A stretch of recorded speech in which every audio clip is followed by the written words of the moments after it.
I remember, oh gosh, going back into 2002 when we labeled codependency in relationships as the largest addiction in the world. And in 2017, nothing's changed, baby. It still is one of the most incredible addictions known to man. Very, very difficult to beat.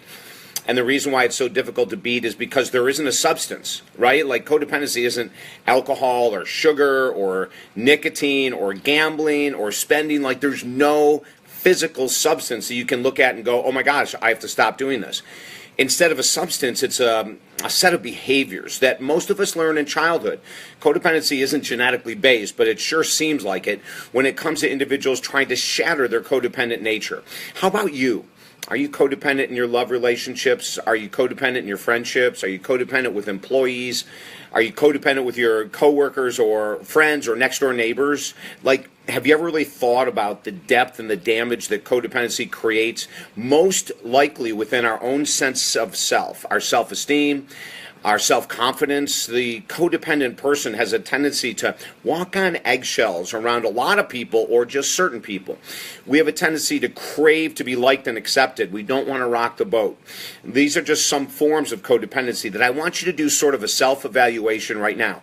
When I tell you it's the largest addiction in the world, I'm not kidding you. I just got off the phone with a woman from London, England, who's going to start working with me right now because she just noticed that she's been codependent, deeply codependent her whole life. I have a friend of mine that's actually gone through a near-death experience. She got so exhausted physically from serving everyone around her and not taking care of her own needs that she ended up with anemia. And in a hospital, she had a near-death experience, and when she came out of it a number of weeks later, the doctor said, what is it that you're doing that's creating so much stress in your life? And when it came right down to it, it was pleasing others, taking care of others, not taking care of herself. How about you? In the world of codependency and love, we have a tendency to do so much for other people, whether it's our children, our partner, our family, that we lose sight of us. Our health may deteriorate, our attitude may go downhill. Is that you?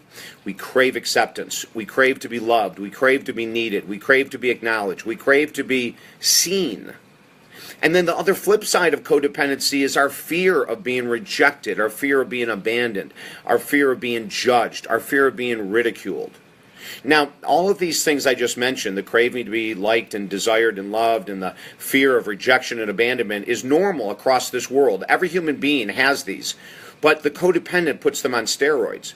And instead of taking time out to take care of our mind, body, spirit, like we need to every day, we have a tendency to neglect our own physical needs, emotional needs, psychological needs, spiritual needs, because it's so important to take care of other people. How about you? The codependent can also be engaged with food addiction, alcoholism, nicotine addiction, spending addiction, everything in the world. But the number one addiction is codependency in relationships.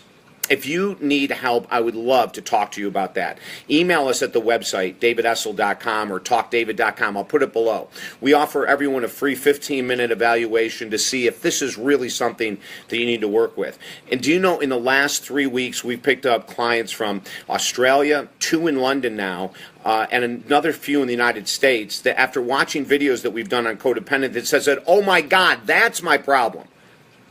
It's all over the place. You're looking right now at a guy that struggled so deeply with codependency. I was willing to do whatever it took to have people like me, accept me, acknowledge me. And it took a full year of work with another counselor friend of mine in order for me to shatter it, break through, and walk forward as an independent person. The independent person still cares, still wants to be accepted and liked and loved and all that, but it just isn't to that degree that we're willing anymore to lose it all. We're not enabling people in our life to be with us who have really terrible attitudes or bad addictions. We're not enabling that at all. We're not saving people. We're not out there looking to who can I save today. All of that is a thing of the past for the independent person. We care, but we're not going to allow ourselves to go down in the ditch at the expense of someone else, a relationship, a friendship, a job, whatever it might be, even a family member. Remember, if I can help you, please contact me. Free 15 minutes, just you and me on the phone. Everything's 100% confidential. The largest addiction in the world needs to end, and I can help you do it. I'm David Essel. Have an awesome, awesome day.